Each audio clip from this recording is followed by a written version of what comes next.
research, even though they are very closely related. I'll give you the context of the research. This is the title of my presentation, and it is based on the doctoral thesis, Technologies of the Self-Application of Foucault Analytic Tools to the Investigation of the Process of National Identity Construction in the Context of Schooling. I'll try to clarify this right away. My research takes place in a school in the Turkish Republic of Northern Cyprus, and I'm looking at the process of national identity construction. 6, 7 grades are part of the lower secondary school. This is basic education. Everybody goes through this step of education. There are no selective examinations. Everybody goes through the basic curriculum. Selection will take place later. But at this point, in this stage, all children have to go through the national curriculum, the same curriculum for everybody. Now, the aim of the thesis is to examine the relationship between school children construction of national identity and schooling, and the context of schooling. The theoretical framework for my research is based on Foucault, and what started as quite appealing theoretical framework developed into much deeper engagement with Foucault's research, and I discovered that Foucault's thinking, Foucault's theorizing about the constitution of the subject is very useful in researching agency. And agency did not emerge when I see the advertisement for this conference. Agency, in fact, I already started thinking about it maybe 2 years ago, because I realized that Foucault is writing about his agency and structure. He does not use the words, but in fact all the concepts and his approach to social process can be conceptualized in terms of agency and structure. I think that I should go ahead a little bit and maybe talk about some misunderstandings of Foucault's work, because every so often you will hear, oh, Foucault's theory of discourse, Foucault theory this. There is no theory. And just when I was preparing for the conference and I was looking at something, again, I saw the description of the work as Foucault's theory. There is no theory. So this is one thing that people should understand. Foucault does not produce any theory. I use just one quotation from his writing. He says, I'm an experimenter, not a theorist. I call a theorist someone who constructs a general system, either deductive or analytical, but this is not my case. I'm an experimenter. Each of my book is a new book, and when I finish one book, I start thinking about something else. So he refuses to set up a theory, so that's why he cannot be called phenomenologist, he cannot be called any other names he is called. He cannot be called structuralist, because very often people would label him and put them inside some group, and he says, no, I'm none of these, I'm just an experimenter, I'm just looking at how people acquire knowledge about themselves, how institutions contribute to this knowledge. So there is no theory, okay? Now, and another misconception, there is no method. He also does not offer any methodological template, no method. Again, he says, my books should read as books of history, and you can judge them as any other books of history. I'm using some documentary material, I'm using archives, I'm using what I see here happening. So there is no method, there is no theory. So why is he so appealing? Why do so many people use Foucault in their research? And actually my find of Foucault started with discourse analysis. I thought I would use discourse analysis. And so what kind of discourse? So how do you approach discourse? I started looking at different interpretations of discourse, and every so often I would encounter references to Foucault. So I started looking at Michel Foucault, and I realized there is no theory of discourse. He does not actually produce anything. But the utility of Foucault is that the way he approaches social process can be applied to anything, can be applied to any social process, can be applied to discourse. Studies can be applied to any social process, and directly relates to the study of agency. So what really Foucault gives us is tools. So that's one of the quotations from Foucault again. He says, I would like my books to be a kind of toolbox. I don't write for readers, I write for users. So my tools should be of use to an educator, a warden, a magistrate, a conscientious objector, and I find his tools very useful. I'll tell you how. Well, first of all, what Foucault does throughout 25 years of his scholarly activities, he is concerned with the constitution of the subject. So power and all other concepts that are usually associated with the name of Foucault, they're secondary. So they all relate to his major interest, the constitution of the subject. And subject is a philosophical category. So subject received varied treatment throughout history of thought. So Foucault looks at the subject and he makes a distinction between an individual and the subject. So individual, any thinking, living, working individual, any human being transforms into the subject and becomes the subject because well, first of all, there are always a set of rules, there are always norms, there's always historical context, there's always cultural context, but there is also agency. Every individual is also capable of doing things. Now, the word agency never appears in Foucault's writing. I base my judgment on English translations, but the word agency is not there. But again, that's my conceptualization, because every time Foucault says that when you look at what happens to the subject, how people constitute their subjects, how do you constitute mad subject, how do you constitute normal subject, in my case, how do you constitute national subject? I'm applying his tools now to my investigation of the process of the national identity, and I'm trying to see how do children constitute their national subject. Okay, so what factors influence that meaning, that subject, that national subject? And what Foucault does, so he writes a lot of books, and in most of his books, in the beginning of his scholarly career, he looks at structural environment, at the institutions, at discourses, how people imagine or how they constitute the understanding of sick, of normal, of appropriate, of delinquent, and so on and so on. And then later in his work, he shifts his focus to so-called technologies of the self. So he comes up with these two concepts. They appear in his later writing. So he says that there are different types of technologies. He refers to 4 technologies: technologies of production, technologies of sign, it's linguistics, technologies of power, and technologies of the self. And he is interested in these 2 technologies. Technologies of power, they determine the conduct of individuals and submit them to certain ends of domination and objectivizing of the subject, because subject never exists outside this world. Any agent, any individual is always embedded in the social world, is always in some cultural context. So these technologies of power, they set the structural environment. So that's something that establishes the set of rules. It prescribes what to do, how to behave. Technologies of the self, it's something that all individuals possess, because the mind is free. Everybody is born with a free mind.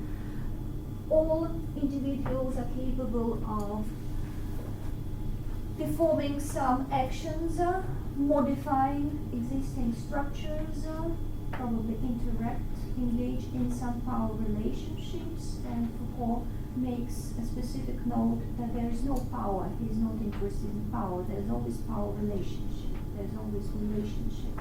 So his emphasis is on interplay, on interaction. You cannot really say this is structure and this is agent.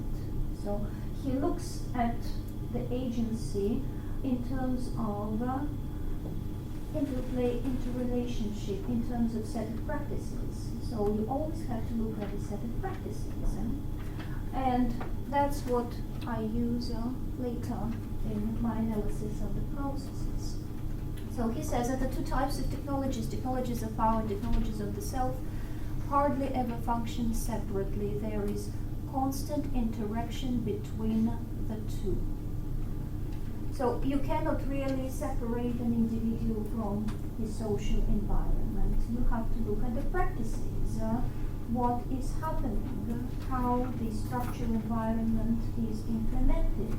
So there's constant involvement of these two technologies. Now I conceptualize them as structure and agency, so whether it is the right thing to do or not, but rather than to use these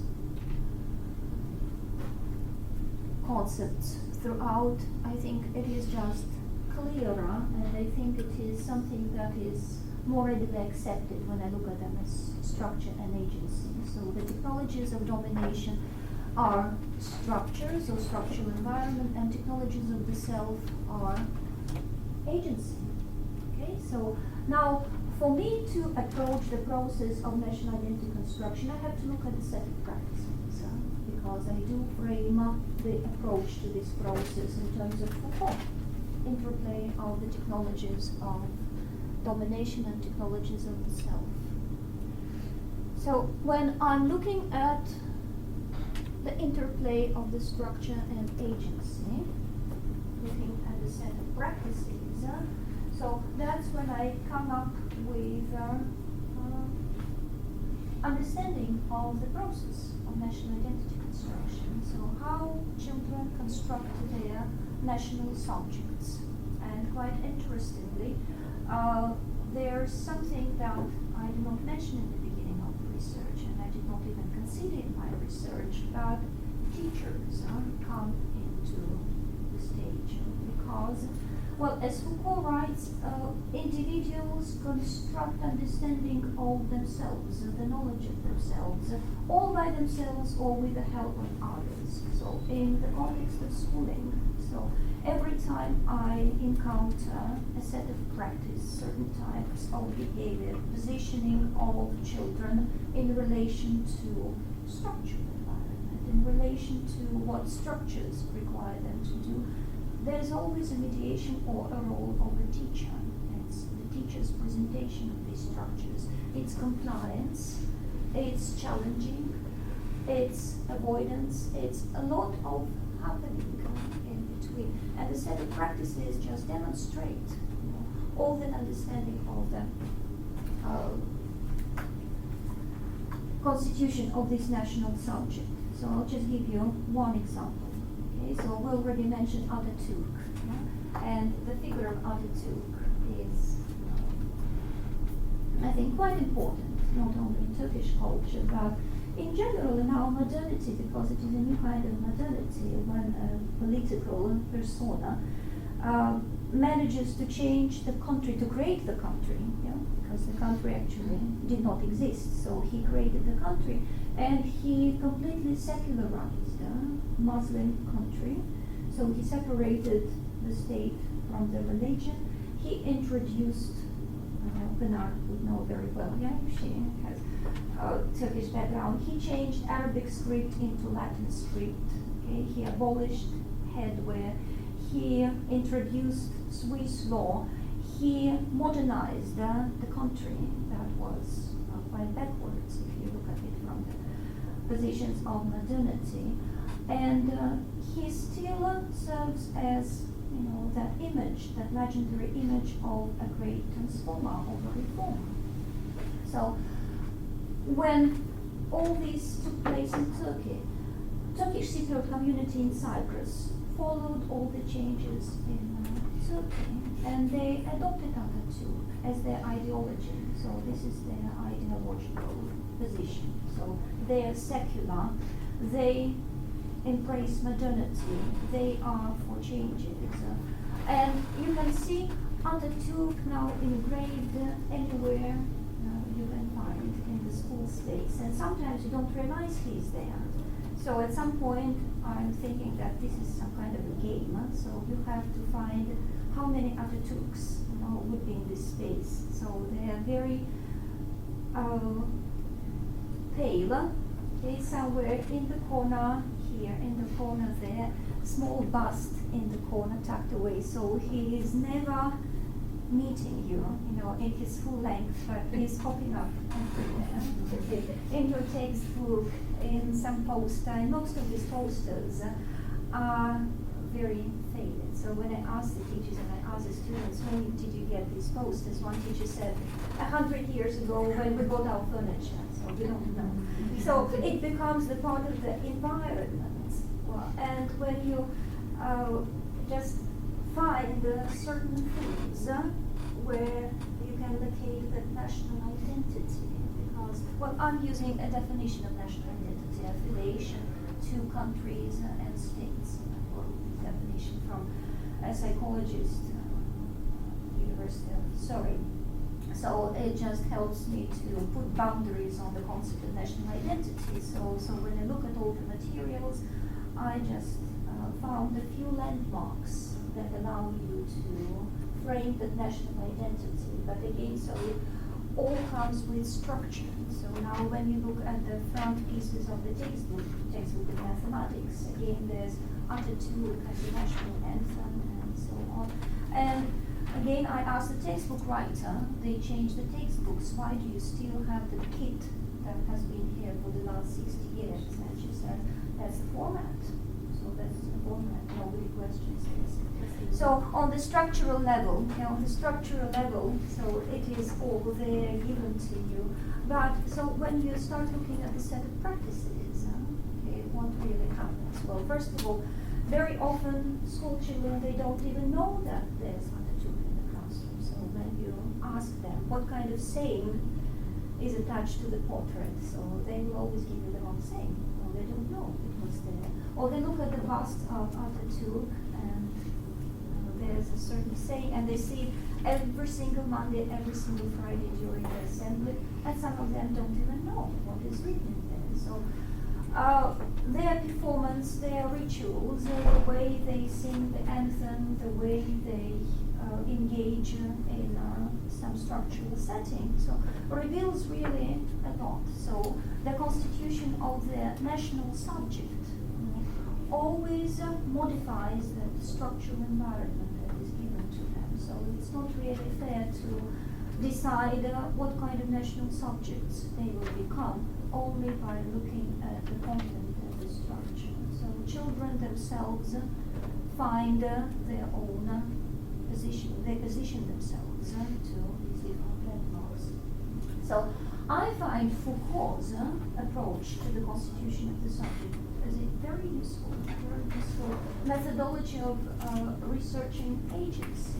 Well, I don't know if I can use the word methodology because Foucault himself rejects all the words that sound like method or methodology or theory, because he always says, I want readers to make their own conclusion. The sole purpose of my writing is to change them. So I want them to look at the same phenomenon and the same setting with different eyes. So that's the purpose. And this is why I think Foucault's approach to the constitution of the subject, his concepts of technologies of the structure, technologies of the self, how they interact. Okay? He rejects dualism, not probably explicitly, but there is no dichotomy between agency and structure. There is no dualism between theory and practice in Foucault. So that's why I find Foucault very useful, and I think I would recommend, and when I was just listening to your presentation, I thought, oh, Foucault would work here. So that's why I'm proposing Foucault's approach to the constitution of the subject as a very useful methodological approach to researching agency in educational context. Just to look at the set of practices and see how the set of practices emerge into some kind of sense of subject making. Okay, this is it.